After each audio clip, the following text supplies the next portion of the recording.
சீரியல்களின் full எபிசோடுகளை Sun டிவியில் ஒளிபரப்பான உடனே எக்ஸ்க்ளூசிவாக சன் நெக்ஸ்டில் மட்டும் ஃப்ரீயா பாருங்கள். இல்ல உள்ள கூட்டிட்டு வாமா. வாமா உள்ள வா.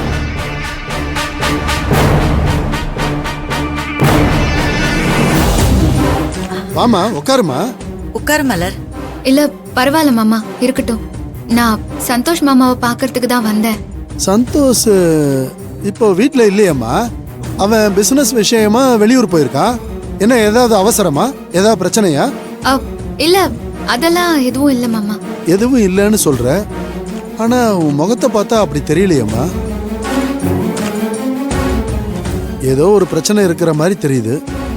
என்னம்மா விஷயம்? எதுவா இருந்தாலும் சொல்லுமா. அப்படியெல்லாம் எதுவும் இல்ல மாமா.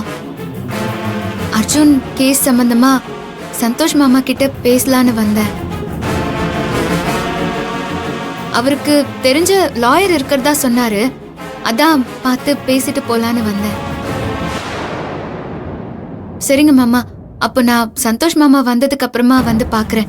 சரிம்மா, போயிட்டு வா. நான் சந்தோஷ் வந்ததும் உங்ககிட்ட பேச சொல்றேன். பத்திரமா போயிட்டு வா. நான் போயிட்டு வரேன். வர அத்தை. நில்லு மலர். என்ன மலர், சந்தோஷ் கிட்ட மட்டும் தான் பேசுவியா? எங்க கிட்ட எல்லாம் பேச மாட்டியா? ஐயோ அப்படியெல்லாம் இல்ல அத்தை. எனக்கு நல்லா புரியுது மலர். அன்னைக்கு நடந்த பிரச்சனைய நீ இன்னும் மறந்திருக்க மாட்டேன்னு எனக்கு நல்லா தெரியும். எல்லாத்துக்கும் காரணம் நான் தான், அது எனக்கு நல்லா தெரியும். ஏதோ கோவத்துல முட்டாள்தனமா நடந்துகிட்டேன். பார்வதியை ரொம்ப கஷ்டப்படுத்திட்டேன். என்ன மன்னிச்சிரு மலர். ஐயோ பரவாயில்ல அத்தை, எதுக்கு மன்னிப்பெல்லாம் கேக்குறீங்க? நான் அதெல்லாம் மறந்துட்டேன். இல்ல மலர், நானு எப்போ என் தப்ப உணர்ந்துட்டேன். உங்கிட்டையும் பார்வதி கிட்டையும் மன்னிப்பு கேட்கணும்னு நினைச்சேன். ஆனா அதுக்குண்டான சூழ்நிலை அமையல. அதனால நான் பார்வதி கிட்ட மன்னிப்பு கேட்டேன்னு சொல்றியா? ஒரு வீட்டுக்கு அந்த வீட்டுக்கு வர மருமக தான் மகாலட்சுமின்னு சொல்லுவாங்க. ஆனா எங்க வீட்டுக்கு வந்த மகாலட்சுமிய நான் வெளியில அனுப்பிட்டேன் மலர். நான் செஞ்சது ரொம்ப பெரிய தப்புன்னு என் பையன் சந்தோஷ் எனக்கு புரிய வைக்கும் போதுதான் நானே உணர்ந்தேம்மா. அதனாலதான் சந்தோஷ் அனுப்பி பார்வதியை வீட்டுக்கு கூட்டிட்டு வாடான்னு சொன்னேன். ஆனா பார்வதி வரல. இல்ல வரக்கூடாதுன்னுலாம் இல்ல அத்தை. இப்ப நான் பிரச்சனையில இருக்கிறதுனால என்ன தனியா விட்டுட்டு வர வேண்டான்னு என் கூடவே இருக்கா. நீங்க நினைக்கிற மாதிரி எல்லாம் ஒண்ணும் இல்ல. புரியுதுமா.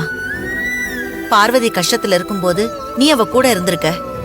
அப்போ நீ கஷ்டத்துல இருக்கும்போது பார்வதி உன்னை எப்படி தனியா விட்டுட்டு வர முடியும்?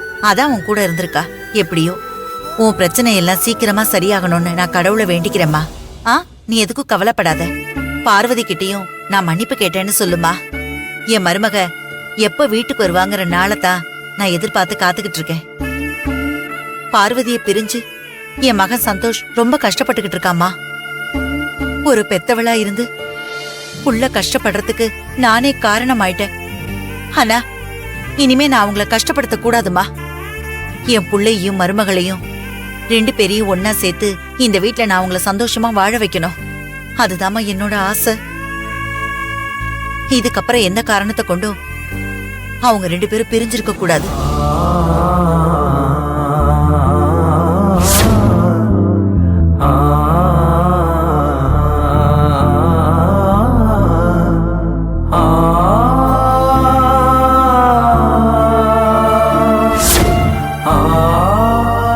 சுசீலா, நடந்து முடிஞ்சதை எதுக்கு பேசிட்டு இருக்க? விடுமா. மலர், நாளைக்கு சந்தோஷ் கண்டிப்பா வந்துருவான். வந்த உடனே உன்னை வந்து பார்க்க சொல்றேன். சரிங்க மாமா. அப்ப நான் போயிட்டு வரேன். சரிம்மா. வர அத்தை. பத்திரமா போயிட்டு வாமா.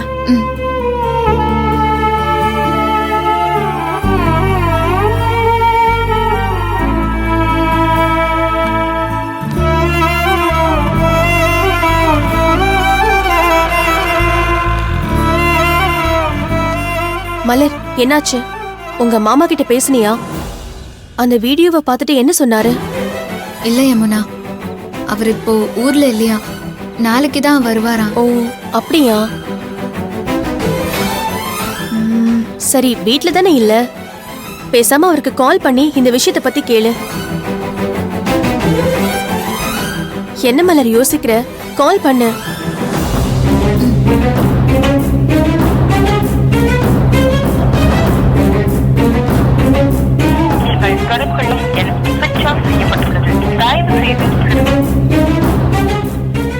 அவரு நம்பர் சுவிட்ச் ஆஃப்ல இருக்கு யமுனா.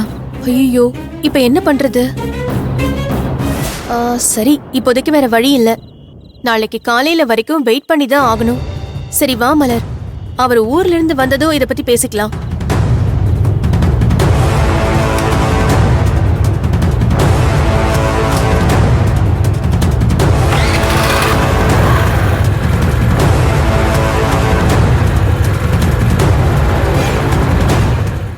மலர், என்ன யோசிச்சுக்கிட்டு இருக்க?